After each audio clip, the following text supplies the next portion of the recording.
नमस्कार मंडळी, क्रिशवीज व्लॉग या आपल्या चॅनलमध्ये आपणा सर्वांचं अगदी मनापासून स्वागत आहे. जर तुम्ही 50, 55, 60 किंवा त्याहून अधिक वयाचे असाल आणि तुम्ही किंवा तुमच्या घरातील कोणी वृद्ध व्यक्ती रात्री लघवी करण्यासाठी वारंवार उठत असेल तर आजचा व्हिडिओ हा तुमच्यासाठी फक्त माहिती नाही, हा एक इशारा आहे. कारण बहुतेक लोक मोठी चूक करतात. त्यांना वाटतं की ते म्हातारे आहेत आणि रात्री 2 ते 3 वेळा त्यांना जागं होणं हे सामान्य आहे. पण सत्य खूपच भयावह आहे. रात्री वारंवार लघवी होणं, ज्याला वैद्यकीय भाषेमध्ये नॉक्टुरिया म्हणतात, हा बहुतेकदा शरीराकडून येणारा एक इशारा असतो जो आपल्याला अंतर्निहित समस्येची चेतावणी देत असतो. तुम्हाला माहीत आहे का, सर्वात धोकादायक गोष्ट काय आहे? बहुतेक अपघात, बहुतेक पडणं, बहुतेक रात्री हृदयविकाराचा झटका आणि कधीकधी स्ट्रोक देखील या रात्री होतात. जेव्हा एखादी वृद्ध व्यक्ती बाथरूममध्ये जाण्यासाठी उठते, कल्पना करा की पहाटे 2 वाजले आहेत, संपूर्ण घर झोपलेलं आहे, अचानक लघवी करण्याची तीव्र इच्छा होते, तुम्ही लवकर जागे व्हाल, अशक्तपणा, चक्कर येणं, थंड जमीन आणि नंतर एक छोटीशी घसरण जी तुमचा जीव घेऊ शकते. मंडळी, भारतातील वृद्धांमध्ये पडण्याचं हे एक प्रमुख कारण आहे. रात्रीच्या वेळी बाथरूमला वारंवार जाणं ही केवळ एक गैरसोय नाही, परंतु कथा इथेच संपत नाही. वारंवार लघवी होणं ही केवळ एक गैरसोय नाही, हे रक्तातील साखरेची वाढ, कमकुवत मूत्रपिंड, वाढलेले प्रोस्टेट, हृदयरोग किंवा मग पाण्याचं संतुलन बिघडण्याचं लक्षण देखील असू शकतं. शरीर कुठेतरी संघर्ष करत आहे आणि आपण ते सामान्य समजून त्याकडे दुर्लक्ष करतो आणि ही सर्वात मोठी चूक आहे. पण काळजी करू नका, कारण चांगली गोष्ट ही आहे, बहुतेक प्रकरणांमध्ये काही सोप्या सवयी बदलून, निरोगी आहार स्वीकारून आणि तुमच्या शरीराचे संकेत समजून घेऊन ही समस्या लक्षणीयरित्या कमी केली जाऊ शकते. आजच्या व्हिडिओमध्ये मी रात्री वारंवार लघवी होण्याची खरी कारणे स्पष्ट करणार आहे. 50 वर्षांपेक्षा जास्त वयाचे लोक दररोज करतात त्या 5 सर्वात मोठ्या चुका. झोपण्यापूर्वी वारंवार जागं होणं, थांबण्यासाठी काय करावं, कोणत्या सवयी मूत्राशय मजबूत करतात आणि शेवटी एक सोपा घरगुती उपाय जो अनेकांना आराम देतो. परंतु लक्षात ठेवा, या व्हिडिओमधील तिसरं कारण जे आहे ते सर्वात सामान्य आहे आणि सर्वात धोकादायक देखील आहे आणि ते दररोज नकळत चर्चा केली गेलेलं आहे. कदाचित तुम्हीही तीच चूक करत असाल, तर व्हिडिओ शेवटपर्यंत पहा, कारण मी ते पुढे स्पष्ट करणार आहे. रात्री वारंवार लघवी होण्यामागील सर्व कारणे आपण समजून घेऊ. तर चला सुरुवात करूया. मंडळी, प्रथम खरं कारण समजून घ्या, तर तुमचं शरीर तुम्हाला रात्री का उठवत आहे. मंडळी, प्रथम तुम्ही कधी विचार केला आहे का की तुम्हाला दिवसा बरं वाटतं, पण रात्र पडताच तुम्हाला लघवी करण्याची तीव्र इच्छा का होते? वय खरोखरच एकमेव कारण आहे का? नाही. आणि हे सत्य जाणून घेणं खूप महत्त्वाचं आहे, कारण जोपर्यंत आपल्याला खरं कारण समजत नाही तोपर्यंत कोणताही उपाय काम करणार नाही. काळजीपूर्वक ऐका. आपलं शरीर रात्री विश्रांतीसाठी डिझाईन केलं गेलेलं आहे. झोपेच्या दरम्यान मेंदू एक विशेष संप्रेरक तयार करतो, जो लघवीचे उत्पादन कमी करतो, जेणेकरून आपण 6 ते 7 तास आरामात झोपू शकतो. परंतु 50 वर्षानंतर ही प्रणाली अनेक लोकांमध्ये कमकुवत होऊ लागते आणि येथूनच समस्या सुरू होतात. आता मी तुम्हाला बहुतेक वृद्ध लोकांमध्ये रात्री वारंवार लघवी होण्याची 5 खरी कारणे सांगणार आहे. कारण क्रमांक 1 म्हणजे मूत्राशय कमकुवत होणं, जे वृद्धत्वापासून सुरू होतं. मूत्राशयाचे स्नायू कमकुवत होतात, परिणामी थोडीशी लघवी जमा होतात. मेंदूला लघवी करण्यासाठी सिग्नल पाठवला जातो.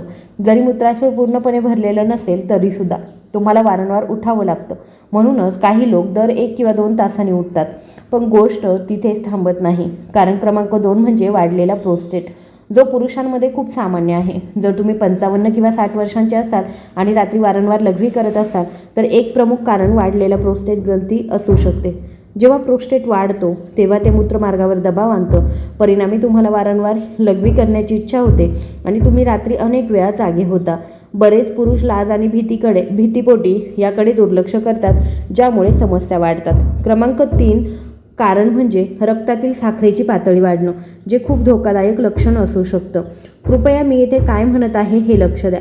जर तुम्हाला रात्री जास्त तहान, कोरडे तोंड, अशक्तपणा जाणवत असेल तर हे उच्च रक्तातील साखरेचं लक्षण असू शकतं, कारण शरीर लघवीद्वारे अतिरिक्त ग्लुकोज बाहेर टाकण्याचा प्रयत्न करतं.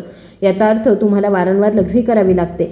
याचा अर्थ तुमचं शरीर मदतीसाठी ओरडत आहे, पण तुम्ही त्याकडे नेहमी दुर्लक्ष करत आहात. कारण क्रमांक 4 म्हणजे पाण्याचं संतुलन बिघडणं. बरेच वृद्ध लोक दिवसभर कमी आणि संध्याकाळी जास्त पाणी पितात, त्यामुळे रात्री मूत्रपिंड सक्रिय होतात, म्हणजे ते जास्त काम करतात. परिणामी वारंवार लघवी होते. काही लोकांना त्यांच्या पायांमध्ये सूज येते, ज्यामुळे रात्री झोपल्यावर शरीरामध्ये द्रव परत फिरतो आणि लघवी म्हणून बाहेर पडतो. कारण क्रमांक 5 औषधे आणि हृदय अपयश आहे. काही रक्तदाब आणि हृदयरोगाची औषधे लघवी वाढवतात. हृदय कमकुवत असतानाही शरीर रात्री द्रव संतुलित करण्यासाठी जास्त लघवी तयार करतं. हे केवळ मूत्राशयाच्या समस्येचं लक्षण असू शकतं, नाहीतर संपूर्ण शरीराच्या समस्येचं लक्षण असू शकतं. आता सर्वात महत्त्वाची गोष्ट समजून घ्या. बहुतेक लोक काय करतात, ते फक्त ते सहन करतात असे विचार करून की वय हे असंच आहे, त्यांनी काय करावं. पण समस्येचं एक मोठं कारण म्हणजे आपल्या स्वतःच्या सवयी आणि पुढचा भाग जो आहे तो तुम्हाला कदाचित आश्चर्यचकित करू शकतो. कारण आता मी तुम्हाला झोपण्यापूर्वी केलेल्या 5 सर्वात मोठ्या चुकांबद्दल सांगणार आहे, जे रात्री वारंवार लघवी होण्याचे सर्वात मोठे कारण आहे. आणि या चुकांपैकी तिसरी चूक जवळजवळ प्रत्येक घरामध्ये होत आहे.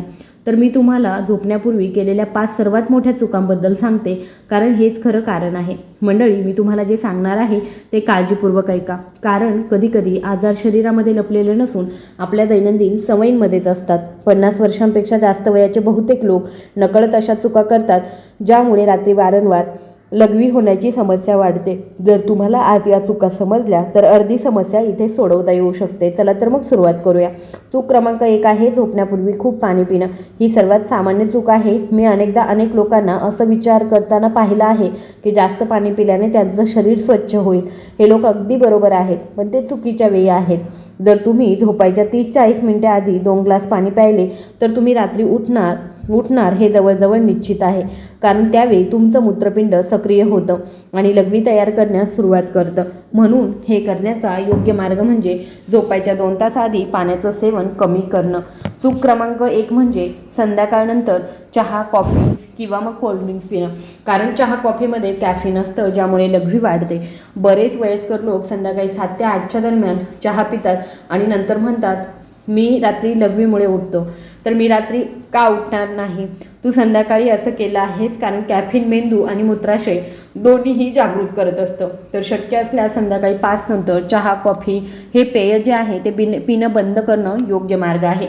चूक क्रमांक 3 म्हणजे रात्रीचं जेवण खूप उशिरा करणं. ही सर्वात धोकादायक चूक आहे. आता लक्ष द्या, बहुतेक लोक ही चूक करतात. ते बहुतेकदा रात्री 9 ते 10च्या दरम्यान रात्रीचे जेवण करतात आणि नंतर लगेच झोपी जातात. तुम्हाला कदाचित प्रश्न पडत असेल की यामुळे काय होतं? मंडळी, यामुळे पचन बिघडतं आणि शरीरामध्ये द्रव पदार्थ टिकून राहतात. गॅस आणि दाब वाढतो आणि लघवी करण्याची इच्छा लवकर सुरू होते. याचा अर्थ असा की केवळ मूत्राशयच नाही तर संपूर्ण प्रणालीवर परिणाम होतो. ही समस्या टाळण्यासाठी झोपण्यापूर्वी किमान 2 ते 3 तास आधी जेवणाचा प्रयत्न करा. चूक क्रमांक 4 म्हणजे झोपण्यापूर्वी लघवी न करणं. बरेच लोक सरळ झोपायला जाताना त्यांना गरज नाही असं समजून झोपतात.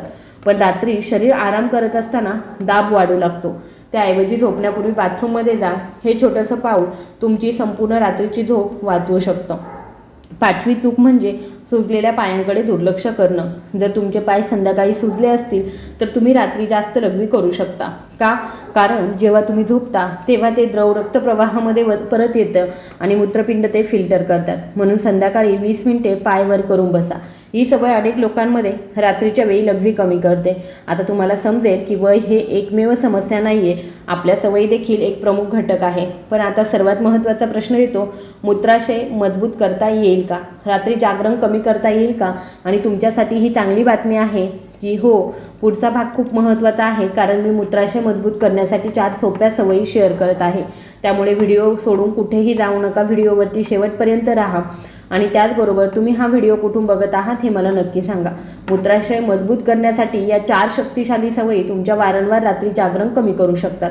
मंडळी, आता तुम्हाला कारणं आणि चुका समजल्या असतील, पण आता सर्वात महत्त्वाचा भाग सुरू होतो. कारण सत्य हे आहे की वयानुसार शरीर कमकुवत होणं स्वाभाविक आहे, परंतु ते मजबूत करणं देखील शक्य आहे. जे लोक दिवसा कमी पाणी पितात ते रात्री जास्त लघवी करतात. का? कारण शरीर पाणी टिकवून ठेवतं आणि रात्री ते उत्सर्जित करतं. हे करण्यासाठी तुम्हाला सकाळपासून संध्याकाळपर्यंत 6 ते 8 ग्लास पाणी पिण्याची आवश्यकता आहे. परंतु झोपण्यापूर्वी 2 तास आधी थोड्या प्रमाणामध्ये कारण हे संतुलन अत्यंत महत्त्वाचं आहे. सवय क्रमांक 2 म्हणजे पेल्विक फ्लोअर व्यायाम, ज्याला किगल व्यायाम असंही म्हटलं जातं. ही सर्वात प्रभावी पद्धतीपैकी एक आहे. हे तेच स्नायू आहेत जे आपल्याला आपले मूत्र रोखण्यास मदत करतात. वयानुसार ते कमकुवत होतात. आता तुम्ही विचार करत असाल की हे कसं करावं, तर 5 सेकंदांसाठी मूत्र रोखून ठेवणारा स्नायू घट्ट करा, नंतर तो सोडा. हे दररोज 10 ते 15 वेळा करा. तुम्हाला काही आठवड्यांमध्येच फरक जाणवेल. सवय क्रमांक 3 संध्याकाळी हलकंसं चालणं. बरेच लोक असा विचार करतात की आता ते वयस्कर झाले आहेत, त्यांनी विश्रांती का घ्यावी, त्यांनी इकडे तिकडे का फिरावं, परंतु जास्त बसल्याने फक्त समस्या आणखी वाईट होते. म्हणून 15 ते 20 मिनिटं हलकंसं चालणं ते रक्ताभिसरण सुधारतं, सूज कमी करतं आणि लघवीचं नियंत्रण सुधारतं, म्हणजे चांगली झोप येते. सवय क्रमांक 4 आहे बद्धकोष्ठतेकडे कधीही दुर्लक्ष करू नका. हे एक प्रमुख लपलेलं कारण आहे. जेव्हा पोट स्वच्छ नसतं तेव्हा आतडे मूत्राशयावर दबाव आणतात, ज्यामुळे वारंवार लघवी होते. उपाय काय आहे, तर फायबरयुक्त पदार्थ, फळे, भाज्या आणि पुरेसं पाणी. जर पोट निरोगी असेल तर लघवी देखील नियंत्रित होईल. आता तुम्हाला प्रश्न पडला असेल की असे काही सोपे घरगुती उपाय आहेत का जे मूत्राशय शांत करू शकतात आणि रात्री आराम देऊ शकतात? हो, असे आहेत आणि अनेक वृद्ध लोक ही पद्धत अवलंबल्याने फायदे अनुभवतात. पुढे व्हिडिओमध्ये मी तुम्हाला झोपण्यापूर्वी एका सोप्या घरगुती उपायाबद्दल सांगणार आहे, जो शरीराला आराम देऊ शकतो आणि तुमची रात्रीची झोपही सुधारू शकतो. पण त्याहूनही महत्त्वाचं म्हणजे हा उपाय कोणी करू नये. तर पुढचा भाग काळजीपूर्वक बघा. चला पुढे जाऊया. झोपण्यापूर्वी एक सोपा उपाय जो तुम्हाला रात्री आराम करण्यास मदत करू शकतो. मंडळी, आपण त्या भागात पोहोचलो आहोत ज्याची तुम्ही सुरुवातीपासून वाट पाहत आहात. प्रथम हे स्पष्ट करूया, कोणताही घरगुती उपाय जादूचा नसतो, परंतु योग्य सवयींसह एकत्रित केल्याने तो लक्षणीय आराम देऊ शकतो. मी जी पद्धत सांगणार आहे ती सोपी, सुरक्षित आहे आणि अनेक लोकांच्या अनुभवामध्ये ती शांत करणारी सिद्ध झाली आहे. उपाय क्रमांक 1 आहे कोमट पाणी आणि चिमूटभर ओवा. तुम्हाला माहीत आहे की ओवा पचन सुधारण्यास, गॅस कमी करण्यास आणि पोट हलकं ठेवण्यास मदत करतो. पोट हलकं असताना मूत्राशयावरील दाब कमी होतो. पद्धत अगदी सोपी आहे. झोपण्यापूर्वी 30 मिनिटे आधी अर्धा कप कोमट पाणी आणि चिमूटभर ओवा घ्यायचा आहे, कारण ते शरीराला आराम देण्यास मदत करू शकतं. उपाय क्रमांक 2 आहे तुमचे पाय उबदार ठेवणं, जे अत्यंत प्रभावी आहे. हे सोपं वाटत असलं तरीसुद्धा ते बहुतेकदा सर्वात प्रभावी असतं. आता तुम्हाला प्रश्न पडला असेल की हे असे का होते? बरं, कारण जेव्हा पाय थंड वाटतात तेव्हा शरीर लवकर लघवी करण्याचा संकेत पाठवत असतं. म्हणूनच हिवाळ्यामध्ये ही समस्या आणखीच वाढून जाते. झोपण्यापूर्वी तुमचे पाय कोमट पाण्याने धुवा किंवा मग मोजे घाला. यामुळे शरीराला आराम मिळतो. उपाय क्रमांक 3 आहे झोपण्यापूर्वी श्वास घेण्याचा एक छोटासा व्यायाम तुम्हाला करायचा आहे, कारण तणावामुळे रात्री जाग येऊ शकते. म्हणून झोपण्यापूर्वी एक दीर्घ श्वास घ्या. 4 सेकंद धरून ठेवा, नंतर 4 सेकंदांमध्ये हळूहळू श्वास सोडा. तुम्ही हे 5 ते 7 वेळा करावं, कारण ते मज्जासंस्था शांत करते. आता सर्वात महत्त्वाची गोष्ट म्हणजे कोणाला डॉक्टरकडे जावं. जर तुम्हाला ही लक्षणे आढळली तर घरगुती उपायांवरती अवलंबून राहू नका. जर तुम्हाला जळजळ, रक्ताळलेली लघवी, अत्यंत अशक्तपणा, अचानक लघवी नियंत्रण गमावणं, मधुमेह किंवा प्रोस्टेट समस्या येत असतील तर या सर्व प्रकरणांमध्ये वैद्यकीय तपासणी आवश्यक आहे. मंडळी, आतापर्यंत तुम्हाला कारण समजलं असेल, चुका काय आहेत, सवयी कशा सुधारायच्या आणि सोपा उपाय काय आहे. परंतु अजूनही एक खूप महत्त्वाचा भाग शिल्लक आहे आणि बहुतेक लोक याकडे दुर्लक्ष करतात, कारण कधीकधी ही समस्या केवळ मूत्राशयाची समस्या नसते, तर ती गंभीर आजाराचं लक्षण असू शकते. पुढे आणि शेवटच्या भागामध्ये मी तुम्हाला रात्री वारंवार लघवी होणं कोणत्या आजारांना सूचित करत असतं हे सांगणार आहे. योग्य चाचणीसह पाण्याचं संतुलन राखणं आणि नियमित व्यायाम केल्याने लक्षणीय आराम मिळू शकतो आणि सामान्य झोप पुनर्संचयित होऊ शकते. माझ्या वृद्ध मंडळींना समजून घेणं हे फक्त महत्त्वाचं नाही आहे, तर शरीराला स्वतःची दुरुस्ती करण्याची वेळ आहे. जेव्हा झोपेचा त्रास होतो तेव्हा शरीर हळूहळू कमकुवत होतं. म्हणून समस्येला कमी लेखू नका, पण घाबरू नका. समजून घ्या, दुरुस्त करा आणि आवश्यक असल्यास चाचणी घ्या. जर तुमचे पालक, आजी आजोबा किंवा मग तुम्ही स्वतः या समस्येशी झुंजत असाल तर कृपया हा व्हिडिओ शेअर करा, कारण कधीकधी थोडीशी माहिती एखाद्याचं जीवन सोपं करू शकते.